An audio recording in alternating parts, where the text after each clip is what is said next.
Welcome to Srika cooking channel. இன்னைக்கு நம்ம சேனலில் மிளகு குழம்பு எப்படி வைக்கிறதுன்னு தான் பார்க்க போகிறோம்.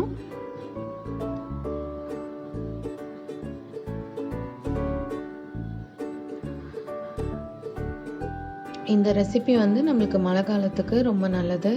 அதாவது சளி, இரும்பல், தொண்டைக்கரக்கரப்பு இருக்கு இல்லைங்களா, அப்போ வந்து நம்ம இந்த குழம்பு வச்சு சாப்பிட்டோன்னா நம்மளுக்கு நல்ல ரிலீஃப் கிடைக்கும். நம்ம கிளைமேட்டுமே இப்போது சேஞ்ச் ஆகிட்டு வருது. இந்த சீசனில் எல்லாருக்குமே இந்த மாதிரி கோல்டு, காஃப் எல்லாமே இருக்கும்.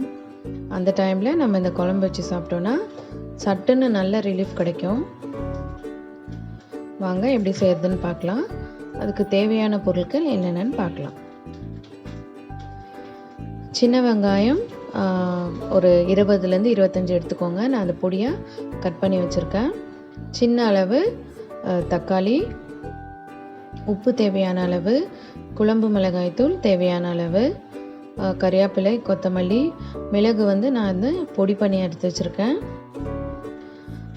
புளி வந்து ஒரு சின்ன நெல்லிக்காய் சைஸ் அளவு நான் எடுத்து வச்சுருக்கேன்.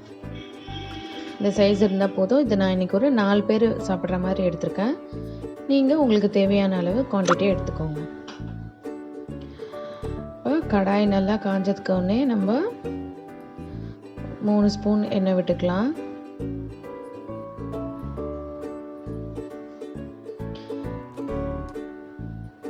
எண்ணெய் நல்லா காஞ்ச உடனே நம்ம வெந்தயம் ஆட் பண்ணிக்கலாம். வெந்தயம் கொஞ்சமாக போட்டுக்கலாம். வெந்தயம் நல்லா பொரிஞ்சோடனே கடுகு ஆட் பண்ணிக்கலாம். இது ரெண்டும் நல்லா பொரிஞ்சதுக்கப்புறமா நம்ம சின்ன வெங்காயம் ஆட் பண்ணிக்கலாம்.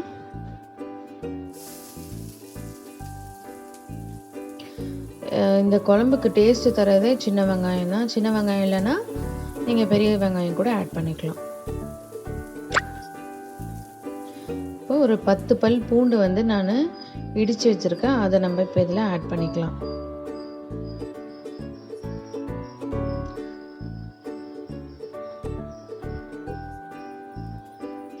இது ரெண்டையும் நம்ம நல்லா ஃப்ரை பண்ணிக்கலாம்.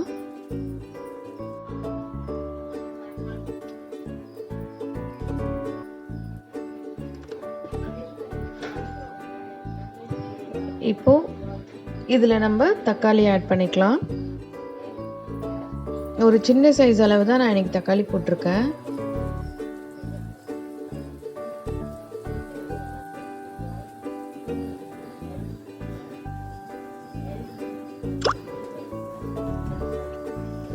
இதை நல்லா நம்ம மேஷ் பண்ணி விட்டுக்கலாம். இது மாதிரி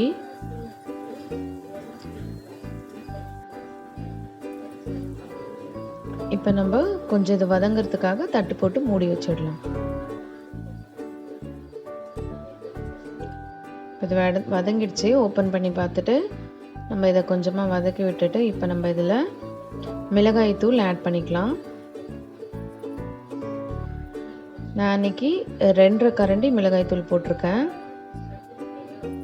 அதையும் போட்டு நல்லா நம்ம மிக்ஸ் பண்ணி விட்டுடலாம். நல்லா மிக்ஸ் ஆனவுடனே ஒரு 2 மினிட்ஸ்க்கு நம்ம இதை மூடி வச்சிடலாம். 2 மினிட்ஸ் கழித்து நம்ம இதை எடுத்துட்டு இதுக்கு தேவையான அளவு உப்பு ஆட் பண்ணிக்கலாம். போட்டு நல்லா மிக்ஸ் பண்ணிவிட்டு தண்ணி விட்டுக்கலாம். இன்னைக்கு 2 கிளாஸ் அளவு தண்ணி விட்டுக்கலாம்.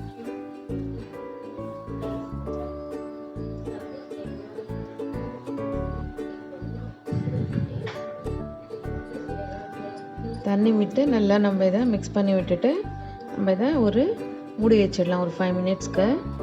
இதை நல்லா கொதிக்கிட்டோம். கொதி வந்தோடனே ஓப்பன் பண்ணிவிட்டு நம்ம இதில் இப்போது புளி கரைசலை ஆட் பண்ணிக்கலாம்.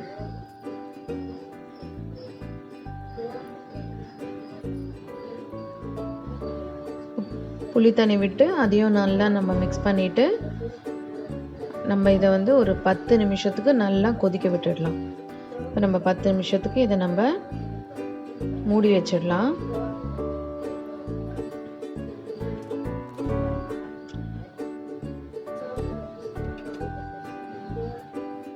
பத்து நிமிஷம் ஆயிடுச்சு. இப்போ இதில் நம்ம மிளகு தூள் ஆட் பண்ணிக்கலாம்.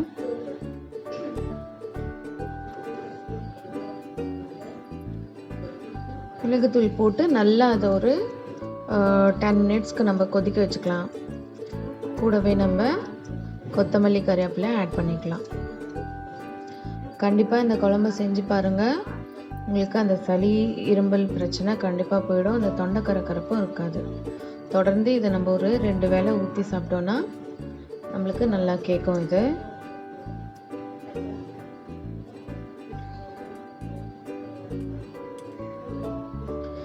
இப்போ இது மிக்ஸ் ஆகிடுச்சு. நல்லா கொதிக்க விட்டுட்டு நம்ம இதை ஆஃப் பண்ணிடலாம். நல்லா கொதிச்சிச்சு. நம்மளோட மிளகு குழம்பு சுட சுட தயாராகிடுச்சு.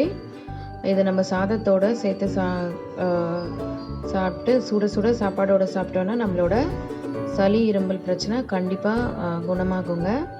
மறக்காத கமெண்ட் செக்ஷனில் செஞ்சு பார்த்துட்டு எனக்கு கமெண்ட் பண்ணுங்கள். சப்ஸ்கிரைப் பண்ண மறந்துடாதீங்க. சூப்பரான சுவையான மிளகு குழம்பு ரெடி. சப்ஸ்கிரைப் பண்ண மறந்துடாதீங்க.